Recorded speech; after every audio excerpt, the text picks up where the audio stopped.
السلام علیکم ناظرین، میں سید ذوالفقار احمد سیاست رائے شارٹس میں آپ سبھی کا استقبال کرتا ہوں۔ سب سے پہلے حدیث شریف حضرت عبداللہ بن عمر رضی اللہ تعالیٰ عنہ سے روایت ہے، رسول اللہ صلی اللہ علیہ وسلم نے فرمایا، جو شخص خاموش رہا اس نے نجات پائی۔ اور اب سیاست رائے شارٹس۔ وزیر اعظم نریندر مودی اور سری لنکا کے ان کے ہم منصب مہندرا راجا پکسا آج ورچوئل طریقے سے ایک دو طرفہ سربراہ میٹنگ کریں گے۔ یہ میٹنگ وزیر اعظم مودی کی کسی پڑوسی ملک کے ساتھ پہلی ورچوئل میٹنگ ہوگی۔ ادھر راجا پکسا کی بھی اس سال اگست میں ان کے وزیر اعظم کے طور پر حلف لینے کے بعد کسی دوسرے ملک کے رہنما کے ساتھ یہ پہلی سفارتی میٹنگ ہوگی۔ انکم ٹیکس محکمے نے ٹیکس دہندگان کے لیے روبرو پیش نہ ہو کر اپیل کرنے کا سلسلہ شروع کیا ہے۔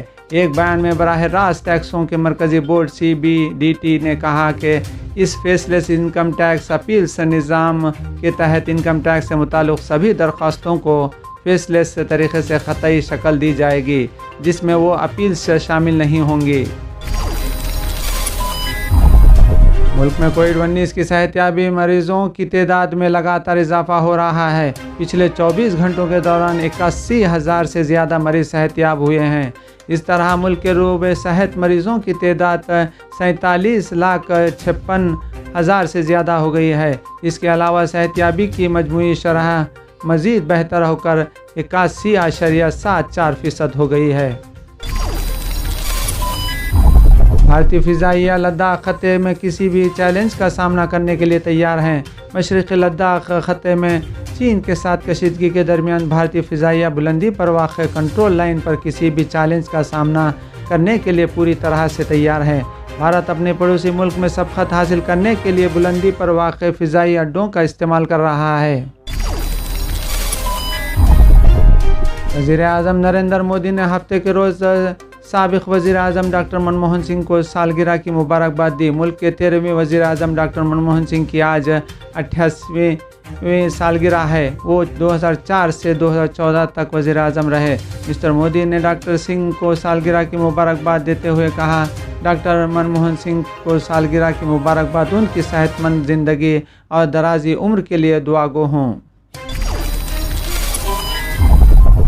بہار میں انتخابات، ترقی، نظم و نسق اور اچھی حکمرانی کے ایشو پر لڑا جائے۔ سنجے راوت شیو سینا کے رہنما سنجے راوت نے کہا کہ بہار میں انتخابات، ترقی، نظم و نسق اور اچھی حکمرانی کے مدعے پر لڑنے جانا چاہیے، لیکن اگر یہ ایشو ختم ہو گیا ہے تو ممبئی سے مدعوؤں کو پارسل بنا کر بھیجا جا سکتا ہے۔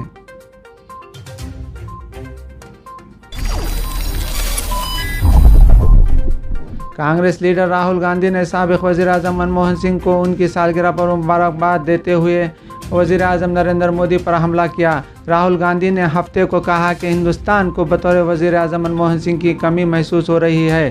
سال 2004 سے سال 2014 کے درمیان UPA کی حکومت مخلوط حکومت کی قیادت کرنے والے حکومت منموہن سنگھ 26 ستمبر کو 88 سال کے ہو گئے۔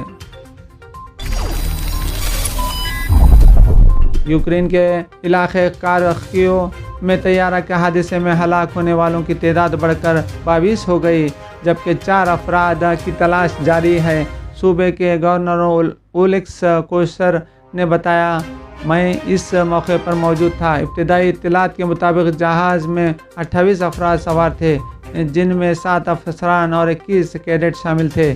یہ بتانا انتہائی افسوس کی بات ہے کہ 22 افراد ہلاک ہوئے، 2 زندہ بچ گئے، جن میں ایک کی حالت تشویشناک ہے، جبکہ 4 کی تلاش جاری ہے۔ ہم ہنگامی امداد فراہم کرنے کے لیے ہم تیار ہیں۔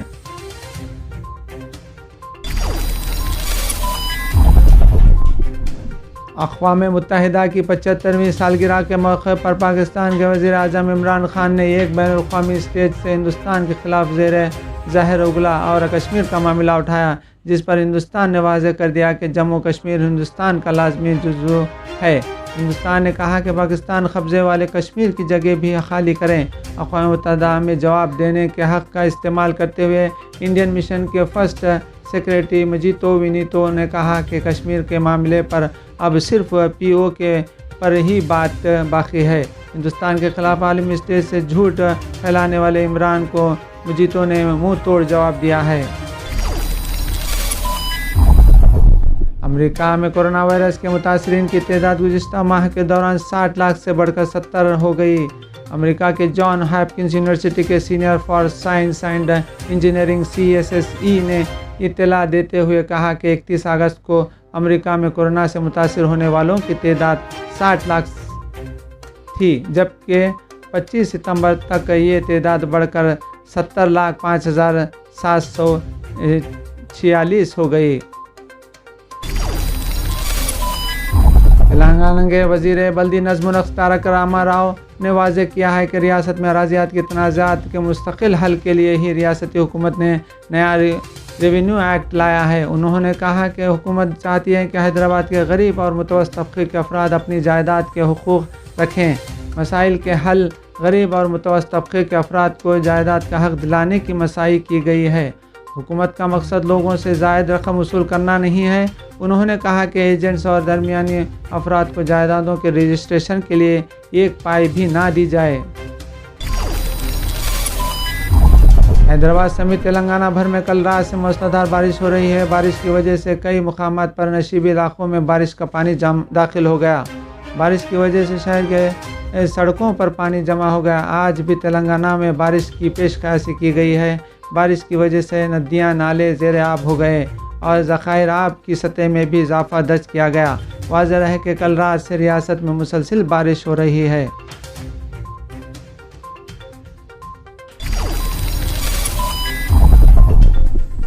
مملکت سعودی عرب کے قیام کے بعد مسجد الحرام اور مسجد نبوی کی توسیع و تزئین کر کے حج و عمرہ زیارت پر آنے والوں کے لیے سہولتیں فراہم کرنے کا سلسلہ شروع کیا گیا تھا۔